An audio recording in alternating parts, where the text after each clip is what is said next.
She offered a threadbare blanket to a lonely stranger, unaware he was a billionaire CEO who had lost everything that mattered. "You look cold, mister.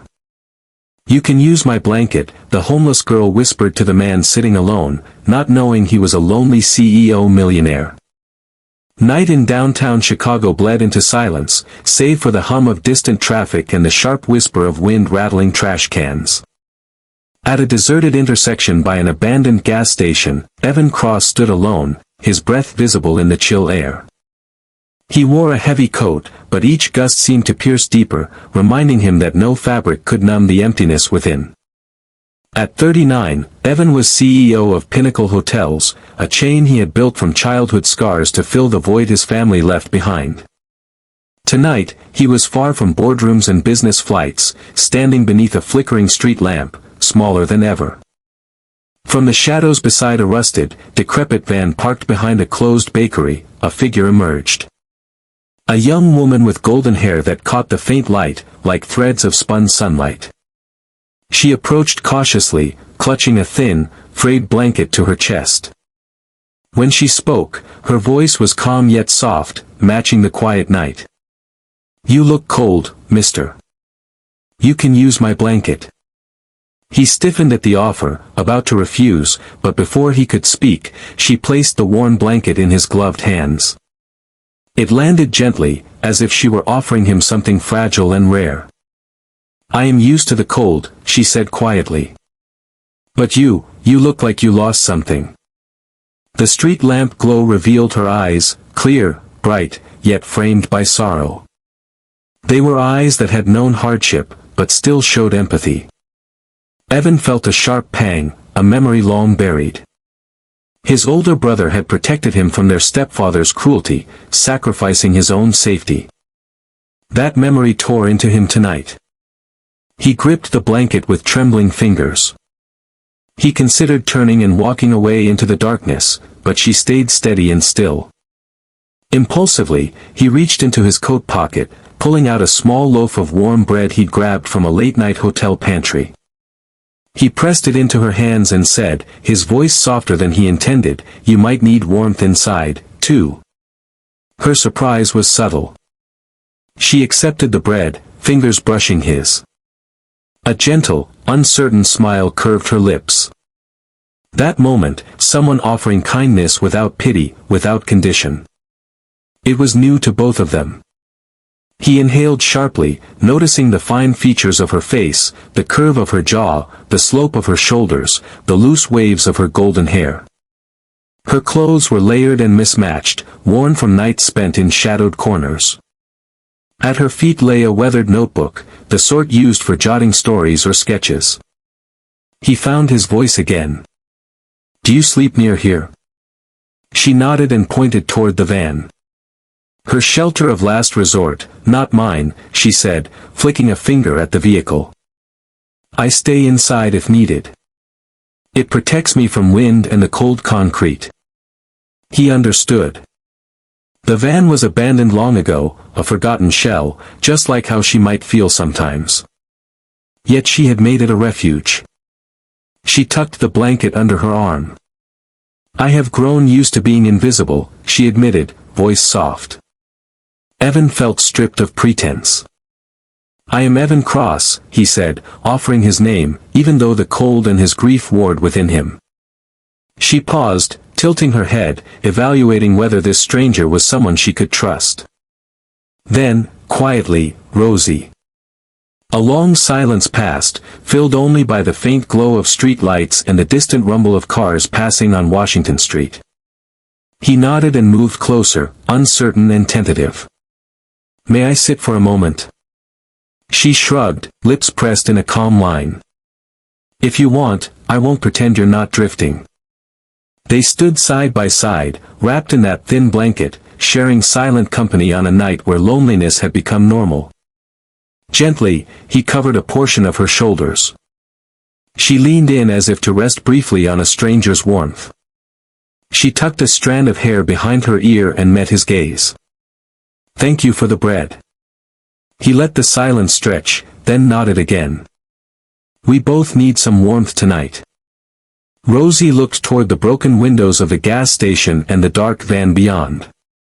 She looked at Evan then as if measuring something unseen between them. In that quiet intersection beneath a lonely street lamp, between silence and the city that never slept, two damaged souls found a spark neither expected. Evan felt the faint stirrings of hope. Rosie felt something she seldom allowed, safety. They were strangers. Yet for this single night, standing there under pale light, they were exactly where they needed to be. Night after night, Evan Cross returned to the same deserted corner of Chicago. This time, arriving with purpose, his expensive coat swapped for a plain jacket and jeans. He walked from the gas station to the abandoned van where Rosie often sheltered, careful to remain unremarkable. The city's bright lights felt distant here, and somehow the contrast drew him in deeper than any boardroom ever could. One evening, he found her nestled inside the van, a small beam of flashlight flickering over her golden hair as she bent over a tiny notebook. She wrote with steady focus, utterly absorbed. Evan hesitated, then knocked softly on the van's door. She looked up, startled, softening into a shy smile. "You write in there often?" he asked gently. "What are you working on?" "Looks like the start of a story." Rosie lowered the light, cheeks coloring under the faint glow. "Just little stories for children," she admitted, a quiet humility in her voice. "I used to teach preschool. Now I write them so I do not forget them." Her confession struck him. He slid a hand into his jacket pocket and emerged with a steaming cup of hot cocoa he had purchased from a 24-hour convenience store a block away. He extended it carefully. "I got this for you," he said softly. "You need it more than I do. The kids, your students, they would love having a warm teacher." Rosie blinked, her fingers trembling slightly as she accepted the cup. She wrapped both hands around it, closing her eyes briefly, drawing in the heat. "Thank you," she murmured. They shared a quiet moment in the hush of the empty street. The wind rustled debris near the gas pumps. Evan stayed silent, watching her hold that cup as if it were a fragile treasure. She finally looked up, meeting his eyes, and the air between them felt different, comforting rather than lonely. Rosie cleared her throat before speaking.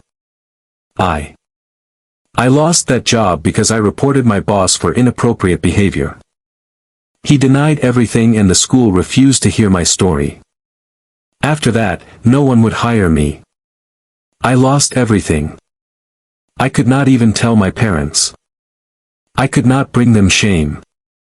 Her words settled heavily between them. Evan felt his heart twist. His brother had been the only person he trusted, the only anchor. Now he was gone, and he felt adrift. Rosie's pain mirrored his own in ways he could not deny. He swallowed and asked softly, "So you only wanted someone to stay?" Her gaze flickered into the darkness. "I do not need rescuing," she said firmly. "I just fear people will leave like others have left me." Evan's chest tightened. He was that person, the one who failed to stay when his brother needed him most. He felt a tremor of regret. For minutes they simply sat in companionable silence. The wind passed at intervals, carrying city murmurs from blocks away. Evan cleared his throat. I come back because I want to see if you are okay." Rosie looked at him, surprised, a soft light kindling in her eyes. She shifted slightly and tapped her notebook. "You make me believe in kindness again. I look forward to our short talks, even when you disappear. It gives me something to hope for." The tremor in Rosie's words touched him more than she knew. He joined her in silence again, letting the moment settle like warm smoke. Then the city lights flickered beyond the vacant storefronts, and he realized how unnatural the world felt when she was gone. He stood. "Take care, Rosie," he said quietly. She smiled faintly, holding her notebook to her chest. "You, too." He walked away under flickering street lamps, feeling raw and unexpectedly alive. He thought, why does this feel more real than anything I have ever built? He almost whispered it to himself. Rosie sipped the cocoa slowly, savoring more than just the warmth. She watched Evan's back recede, the dark figure, a mystery she was both drawn to and afraid of. Her heart thumped that painful, hopeful rhythm long before she understood it was more than companionship. In those nights beneath street lamps, two strangers began weaving a fragile connection built on silent honesty and small gestures. He offered hot cocoa. She offered stories and truth. Neither asked for rescue, only that someone would not leave. Evan found reason to return. Rosie found reason to write again. Something unspoken passed between them, an ember of belonging neither had expected to find in the cold. Evan became a regular presence at that deserted Chicago corner, always arriving quietly in his unassuming jacket. One particularly stormy night, he spotted Rosie crouched beneath a broken awning beside the abandoned van. Rain fell in angled sheets, and she shivered in wet clothing that clung to her thin frame. When a speeding car lost control around a corner, water surged across the street like a wave aimed at her. Instinctively, Evan lunged forward, grabbing her arm and pulling her back just before the torrent hit. The icy water splashed over him, soaking his clothes and chilling him through to the bone. While Rosie ducked behind him, momentarily safe, Rosie gasped, drenched and stunned. Evan stood tall in the downpour, shielding her body from the wind and rain until the car passed. Then, shivering, he removed the thin blanket, the same one she had offered him days earlier, and pressed it into her hands. "Use this," he said, voice thick with cold. "You should be dry." Tears ran in thin streams down Rosie's cheeks, mixing with the rain. She pressed the blanket against his soaked coat, absorbing cold droplets. She pressed it to his chest. Neither spoke for a long moment. When Rosie finally lifted her head, her face serious, her eyes glistened under the street light. She whispered, "Thank you." Later that evening, they huddled under a larger awning, garments drying slowly. Rosie asked softly, "Have you ever felt like you do not belong where you are standing?" Evan nodded, eyes distant. "Yes, I thought that wealth or success would fill every void, but instead I only felt more invisible, more alone." He noticed Rosie trembling despite the blanket. Without hesitation, he unearthed the jacket he had been wearing and draped it over her shoulders. She shook her head, but he would not relent. "Take it." "I am already shaking," he said with gentle insistence. The kindness in his gaze made her flush. She wrapped the jacket tighter, ashamed yet grateful. Then Rosie asked quietly, uncertainty in her tone, "If you knew I sleep by the van, living out here, would you still want to talk to me?" Her question clanged in Evan's chest, a painful echo of his own childhood fears. He offered her a steady look. "Yes, you are the first person who made me feel safe just by being here. You showed me it does not require fame or status to matter." Rosie's lips quivered as tears escaped. She leaned against the jacket, inhaling its faint scent, as if to anchor herself. She had never been told she mattered by someone who didn't owe her anything. As they stood there soaked and silent, Evan found himself thinking of Rosie that night more than anything else. He felt a fierce urge to make sure she would not remain out here, vulnerable under the indifferent city sky. When the rain finally let up, Evan escorted Rosie to the edge of the intersection. He said softly, "You should not have to do this alone." Rosie looked at him, blinking rapidly. Something in his tone convinced her he meant it, but she only said, "I thank you." He turned and disappeared back into the darkness, his jacket left with Rosie. She stood there, holding both the blanket and his coat, feeling their warmth still. In the following days, Evan made a decision. He returned often, not just for their conversations, but because he realized Rosie could easily be forgotten by the world. That freezing night, their lives intersected, and afterward he felt compelled to do more. He envisioned finding a way to help her, something practical, something lasting without revealing who he really was. As Rosie blinked the memory of that cold, shared moment away, she realized two things. First, that someone had risked themselves for her. Second, that perhaps she deserved someone who did not vanish. Neither spoke of love yet, but both carried new weight in their hearts. Evan carried a promise that he would not stand by while she remained exposed to the elements. Rosie carried hope that maybe, just maybe, someone saw her beyond her circumstances. Each evening, Evan Cross entered the grand lobby of Pinnacle Hotel in a simple suit, carrying a folder and introducing himself as Evan, a mid-level events coordinator. He arrived just in time for Rosie's shift.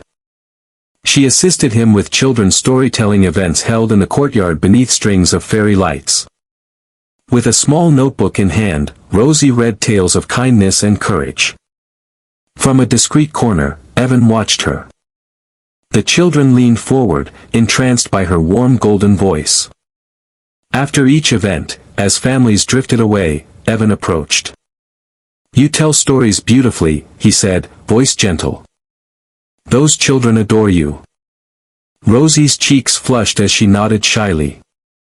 "Thank you," she replied softly, glancing away as if recalling a childhood she had lost and a future she longed for. Over the week, Evan made small gestures. One morning, Rosie found a brand new notebook and sleek pen on her desk, accompanied by a note in delicate handwriting, "Keep writing your stories." She ran trembling fingers over the notebook's cover, clasping it to her chest. Her eyes glittered with gratitude and bittersweet hope. Evan saw potential in her, respected her even without asking about her past. Rosie threw herself into every event, arranging cushions, welcoming children, practicing her stories. In the evenings, she returned near her shelter van to write new lines by the lamplight, the notebook from Evan giving her renewed purpose. Evan drifted by occasionally, quietly adjusting props or offering encouragement, watching the walls of doubt fall away from her growing grin. One afternoon in the staff lounge, Rosie overheard two managers. "Mr. Cross wants the proposal by day's end," said one. "The CEO isn't available to meet personally," answered another. She froze beside the coffee station, heart racing. The voice conveyed authority, not the easy warmth of Evan. She recalled their night under the street lamp, the blanket and cocoa shared. Evan had never mentioned a last name. The unseen CEO sounded commanding. She touched her lips, unnerved by the revelation.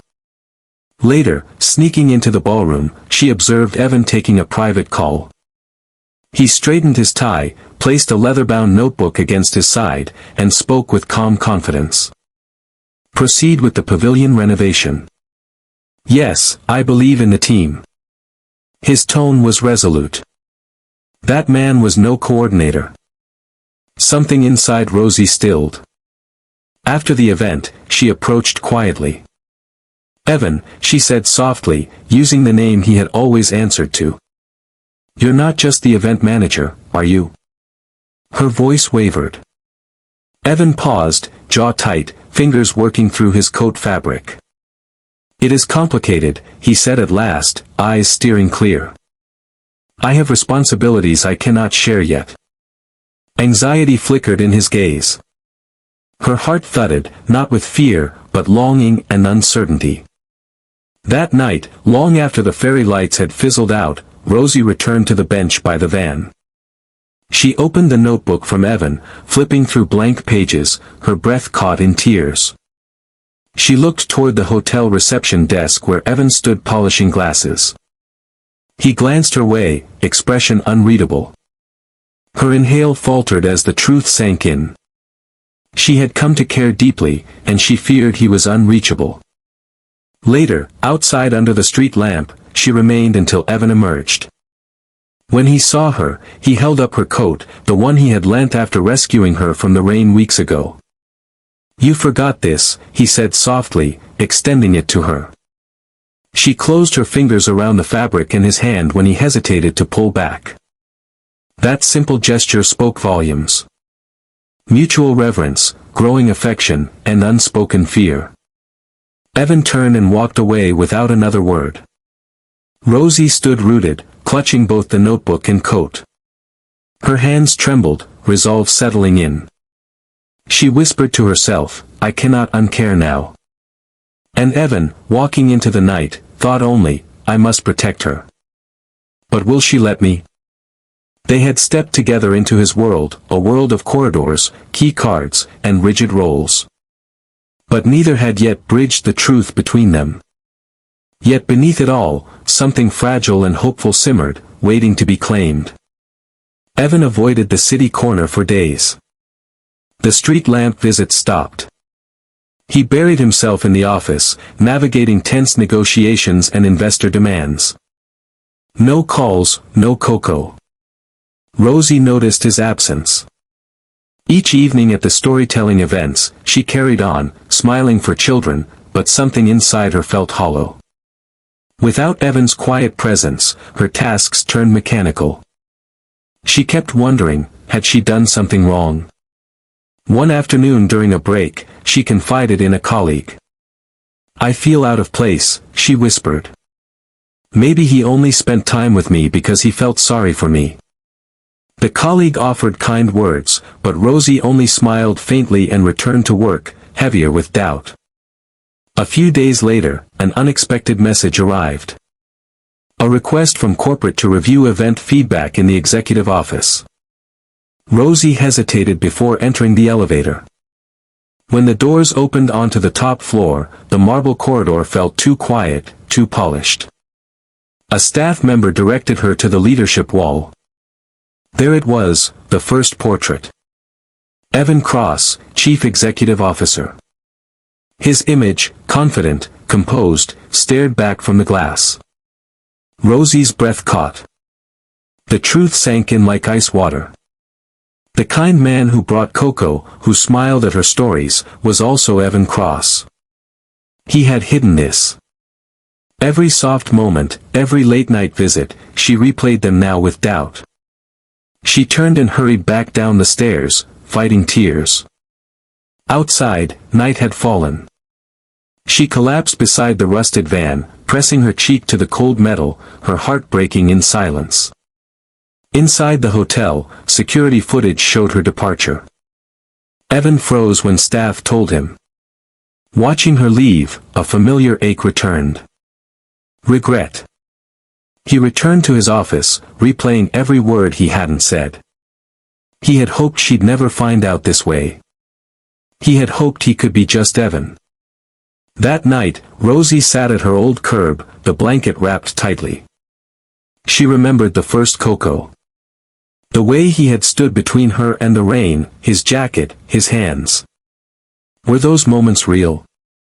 Evan arrived near midnight, his steps slower than usual. He saw her silhouette near the van and hesitated, then walked forward. Rosie, he said, almost a whisper. She did not look up. I didn't mean to hurt you, he continued. From his pocket, he pulled out a cup. Not cocoa this time, but tea. You left before we could talk. I thought I lost the chance. His voice cracked slightly. Rosie finally glanced at him. So, it was pity, she asked. No, he said quickly. It was never pity. After you pulled me back from that street, I needed to protect you. I didn't know how to tell you who I was without ruining what we had. She closed her eyes, her breath unsteady. I wanted to build something safe, he said. But I did it all wrong. Then carefully, he handed her a folded card. In quiet script, it read, I would like to offer you something permanent. When you're ready. No title, no name, just a gesture. Rosie opened the card slowly, her hands trembling. Something inside her shifted. Not trust, not yet, but the beginning of something gentler. Evan turned, paused. Stay, he said softly. Or go. She did not speak, but after a moment, she nodded once. Together, they walked back to her spot near the van, where light still touched the broken concrete. Not much had changed in the world, but between them, something had begun again. Rosie stood just inside the executive office of Pinnacle Hotels, dressed in her modest staff uniform, her golden hair unruly, cheeks stained from sleepless nights and unshed tears. The room shimmered with polished surfaces and framed accolades, every corner a testament to power and prestige. She inhaled sharply and looked at the man behind the glass wall. Evan Cross, CEO, yet he appeared smaller than she had imagined. She took a step forward, voice trembling as she spoke. "Why did you hide it from me? You pitied me, didn't you?" The words echoed in the hushed quiet. Evan's chest tightened. He stepped out of the office to stand before her. His suit was impeccable. Yet, there was something vulnerable in how he approached her. He spoke softly. "Rosie, I did not rescue you. You saved me. The night you gave me that blanket, I had lost myself. You reminded me who I wanted to be." Her tears broke. Then she dropped her gaze, lowering her chin. "I don't want to be someone's charity," she whispered, voice fractured. She pressed her arms to her body as if to cloak herself from his words. Evan reached for her hand. "No, you're not that," he said, his voice firm but gentle. "You were the first person who made me feel like I was not alone in the world." He held her hand and for a moment Rosie could feel warmth, watered by regret, that he had let her go. Silence settled around them, thick and full. Then Evan gently pulled a small package from his jacket, placing it into her hands. It was a slim book, crisp and new. She opened it to find her own short stories printed inside. On the first page lay a note. "You see the beauty that I had forgotten. Do not stop believing in your words." Rosie inhaled sharply, clutching the book to her chest. Tears fell as she looked up at him. She could see earnest admiration and something deeper flickering behind his eyes. Evan softened as he watched her. He leaned in closer, voice nearly a whisper. "I." His breath caught. "I never meant to hurt you. I was afraid.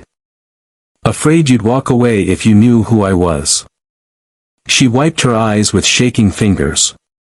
He remained silent and steady. The tension in her tightened shoulders eased slightly. She opened her mouth to speak, to demand something definitive, but only managed, "Your pity wouldn't last." But seeing this, her voice caught on the book. "This means I mattered." He nodded. "You matter more than any business deal. You mattered from the first moment." Her eyes flicked to the framed certificates on the wall, then back to his face. She fought to stem the tears. Evan paused, then offered softly. "I wish I could say everything else fell away, but I cannot erase the past. But here with you, I want to be honest." They stood a long moment before she whispered, "I don't know if I can just erase how I felt." She lifted the book again, holding it between them like a fragile bridge. Evan managed a small, shy, half-smile, voice husky. "Then we build slowly. I will wait. And we start again without secrets, without distance." She nodded slowly, though her eyes remained glossy, and then they stepped toward each other. He tucked a corner of her hair behind her ear gently, emotion filled with unspoken tenderness. She let him rest in that hesitation, letting him stay in her space without pushing him back. She did not yet say, "I love you."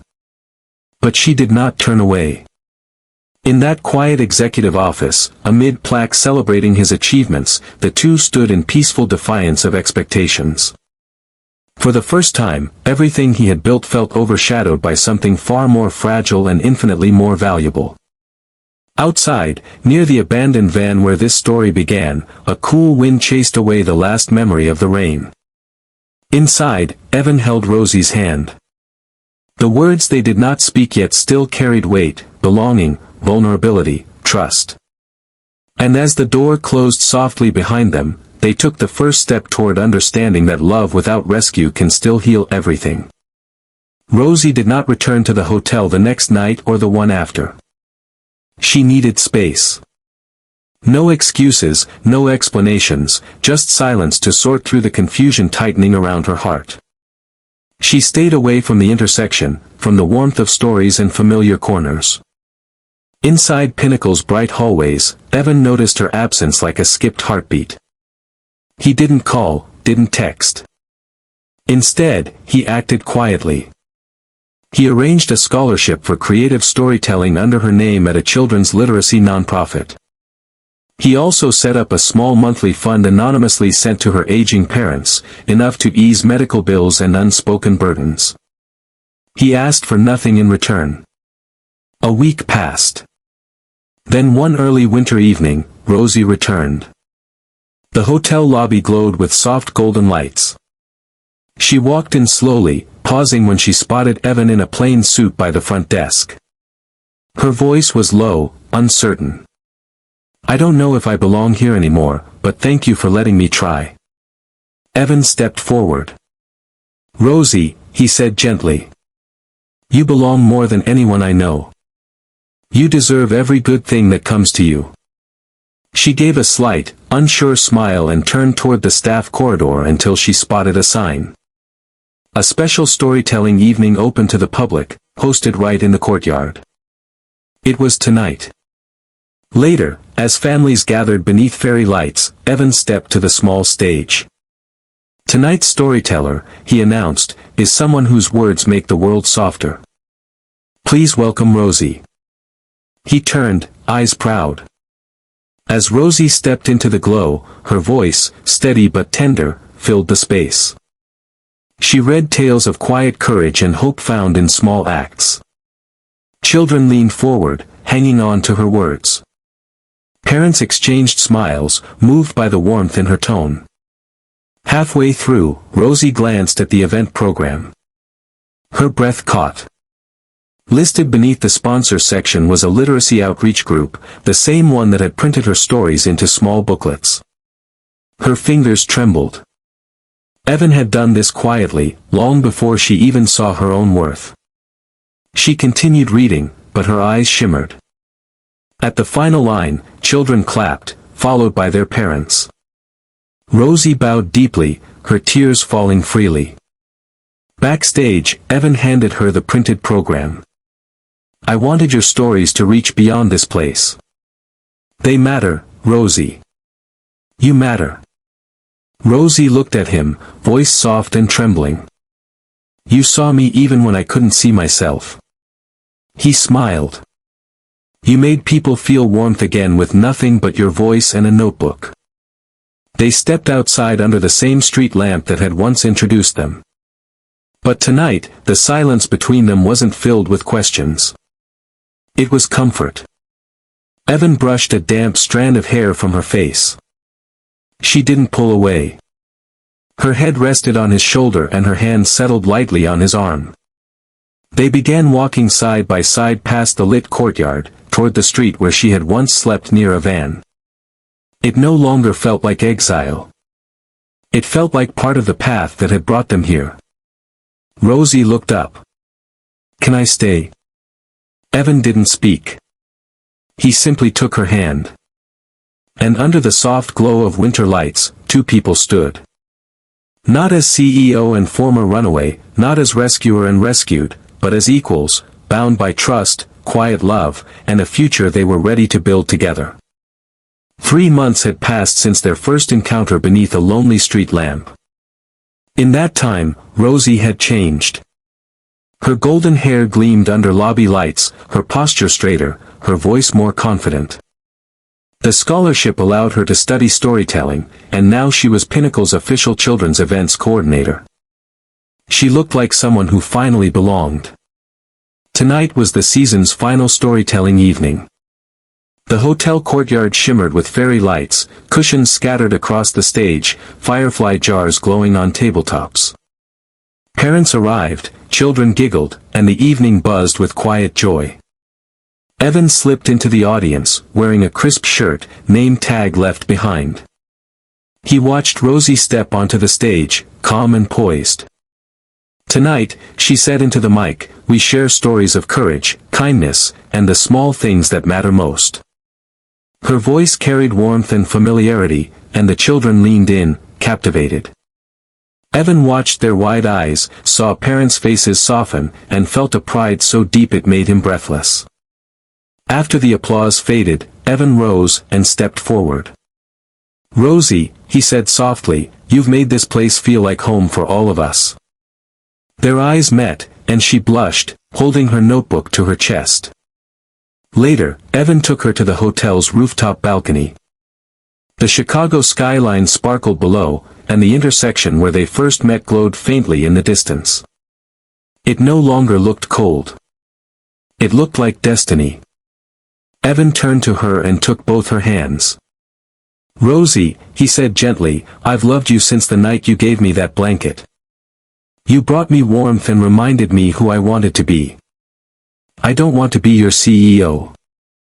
I want to be the man who walks beside you." She touched his chest, feeling the steady rhythm beneath her palm.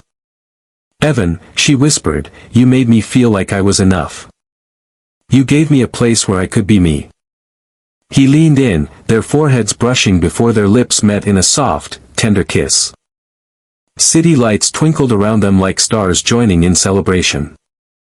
From the doorway, Sophie, a young volunteer from the hotel's program, clapped with delight. "You two are the best love story I know." She laughed, disappearing as quickly as she came. Evan chuckled, then pulled a small, leather-bound book from his pocket. He opened it and handed it to Rosie. The first page read, "The Corner Where I Found You," and beneath the title, "The Night I Found Someone Made of Warmth." His handwriting was awkward but heartfelt. Rosie's eyes shimmered as she held it close. "Your first story?" she asked softly. "Our story," he replied. Inside, the ballroom held one last surprise. Staff had gathered behind a new banner, Warm Corners, an initiative Evan and Rosie had designed to support community storytelling and provide shelter for the unhoused. Rosie's voice was now at the center of something greater, an echo of kindness for others. Outside, under the night sky, they stood hand in hand. Evan rested his forehead on hers. She traced his cheek with her fingers. No more words were needed. They had come through pain and found something true.